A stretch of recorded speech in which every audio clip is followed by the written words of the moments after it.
Paris Hilton is going to jail. She is going to jail because she has people. She has people. She got on the witness stand and told the judge, when he said, "Did you read the mail that was sent to you?" She said to the judge, "I have people who read the mail." Now my guess is by the time she gets out of jail, that people who read the mail probably isn't going to be working for her any longer. The fact is, though, she has people. Now, how many people in this room would actually like to have people? A few of you. Here's the thing. Every one of you already have people. You already have people who can do absolutely everything for you, including read your mail if that's what you so desired. The fact is, though, you're not quite sure who that person is who's going to read the mail. But you know who that person is if you have a plumbing problem. You know who that person is if you need to talk about your states. You know who that person is if you have an accounting issue you have to talk about. You know who that person is if your back hurts. You have people. The problem is, do you know who those people are? Do you know who the person is who's going to read your mail? Who knows who that person is today? Anyone? Who's going to read your mail? You're going to read your mail. The fact is, your time, and this is what the point that Paris was trying to make, your time is better spent doing the things you're most effective at. Now, in Debbie's case, she's most effective at selling products. In Chuck's case, he's most effective at running his business. In Dave's case, he's most effective at running his business. Even though, by the way, his business is not running a business, his business is carpet cleaning. So the question is, who are you going to get to be your people? Some of us have employees, some of us don't.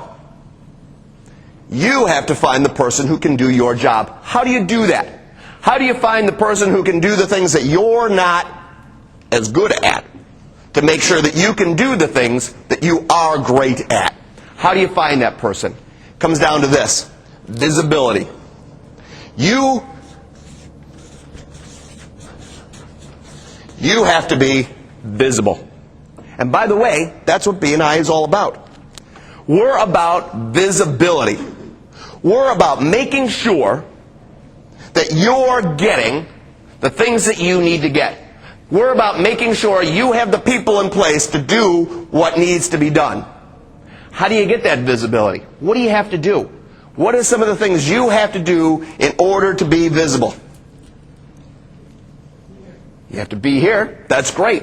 You have to come into these four walls once a week and sit down, listen to the people around you. You have to come into these four walls once a week and have a conversation with individuals. How does that help you?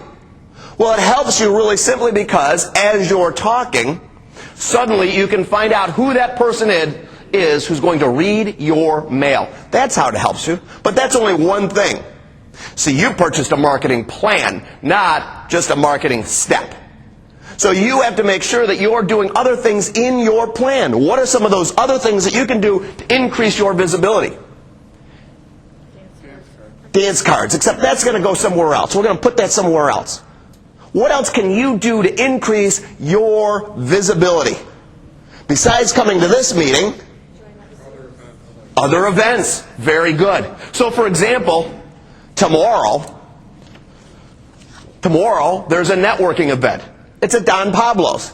Every one of you ought to be there. Why should you be there? It's not for the free cocktails, but they're not free cocktails, sorry. Not for the free hors d'oeuvres and the cocktails you pay for. It's not for that reason. Why should you be there?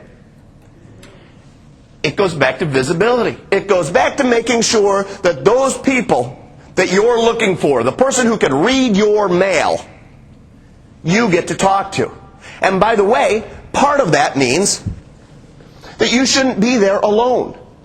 You shouldn't be there with just a few other B&I members. Why is that?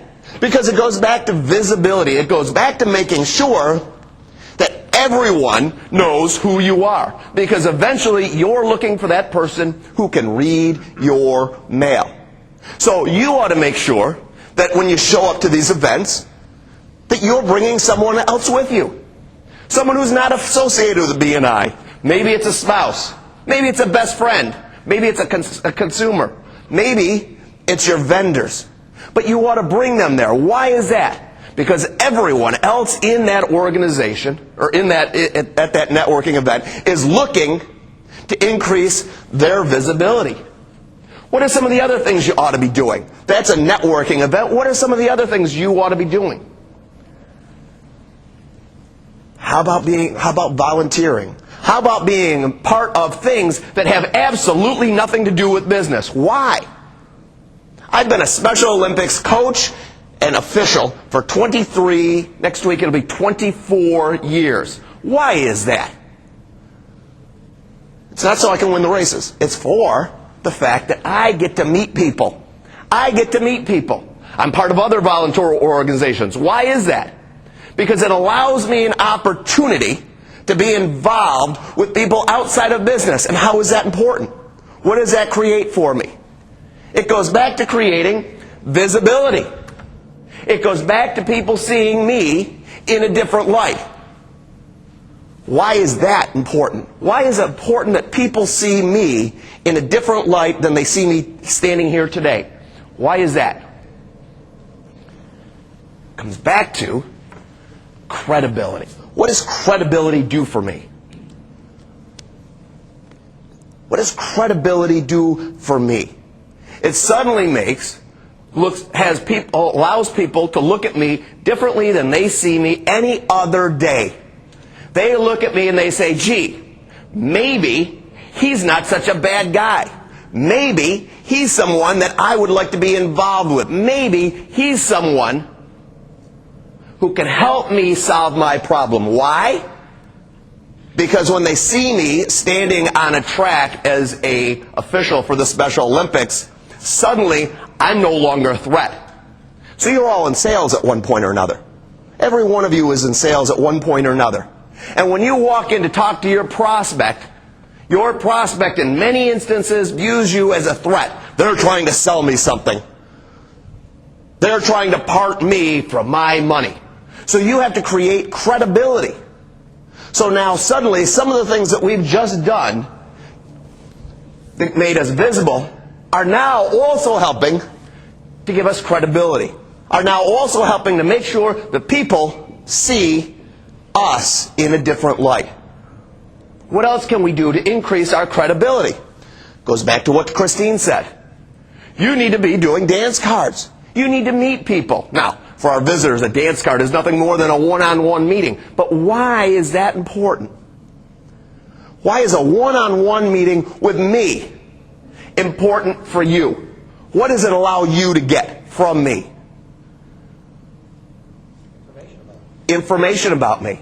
If I have information about you, what does that suddenly do for your business? What does that suddenly do for your business? It creates visibility. It goes back to visibility. So by me having that information, now when I'm talking with someone about drain service, which by the way isn't the top of my mind, but when it comes up, now if I have information about your business, guess what? You now have more credibility. Why is that? Because I'm referring them. So you understand how a referral works. See, a cold call is I pick up the phone and I call Chuck and I say, hey, want to do business with me? And what does Chuck usually say? I don't know who you are. Next time use a different yellow page listing. That's what Chuck says. That's a cold call. However, if you called up Chuck and said, you know, I met this guy at the Special Olympics last week, and he was telling me that he could solve your problem. Maybe you ought to have a conversation. Suddenly, not only do I have visibility, but Chuck's expecting that I can solve his problem. I now have credibility, and I've never even spoken to him. Credibility comes down to developing those relationships with people. That's all it is. And you have to do a lot of things. Sitting down and having a dance card with me is not going to create credibility right off the bat. All it's going to do is create a rapport. You know what? I like that person. You know, if I can help them, I'm going to. But I don't have enough information to be able to credibly talk about him. So a dance card is the first step. What's the second step in that relationship? What's the second step? Also grows to credibility. Well, how about using their services? How about a tier 1 referral?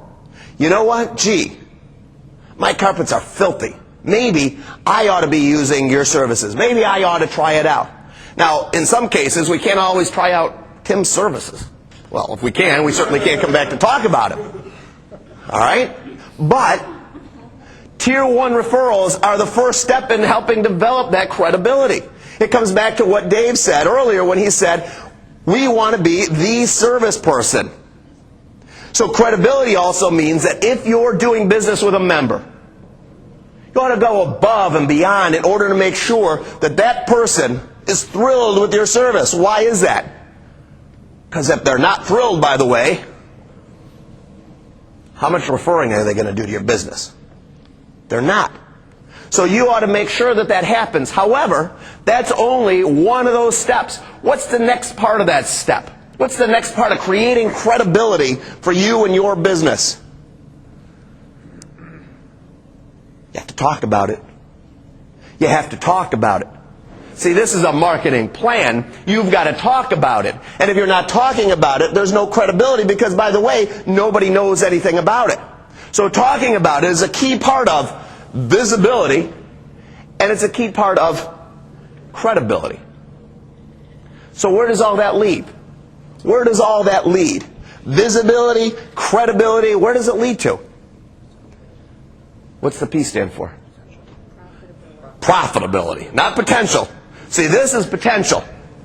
This is potential, and this is potential. It leads right here to profit.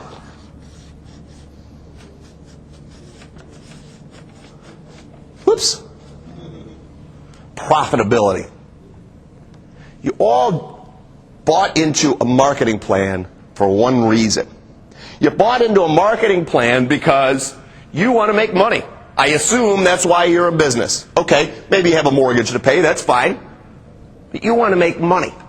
You want your company to make money. You want your organization to make money. But you're not going to make money unless you first have created your visibility. Unless people can see you and you're out there and talking about it. And you, by the way, are only one voice. But in this room there are 26 voices.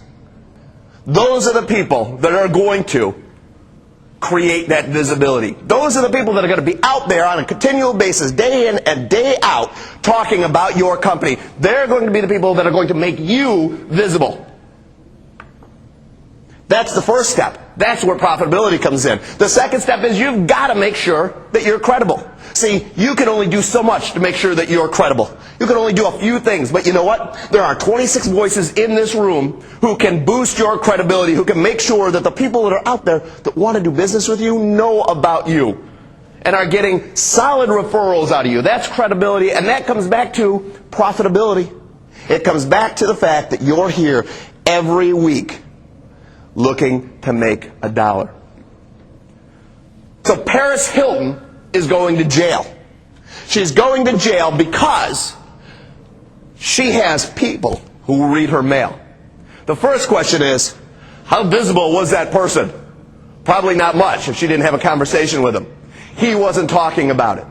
He wasn't talking about the things that he knew that might be important to her. How credible is that individual now who was reading her mail? Probably not. Seemed to put her in a little bit of a bind. How is that going to affect her profitability? Well, unfortunately, that's the sad part.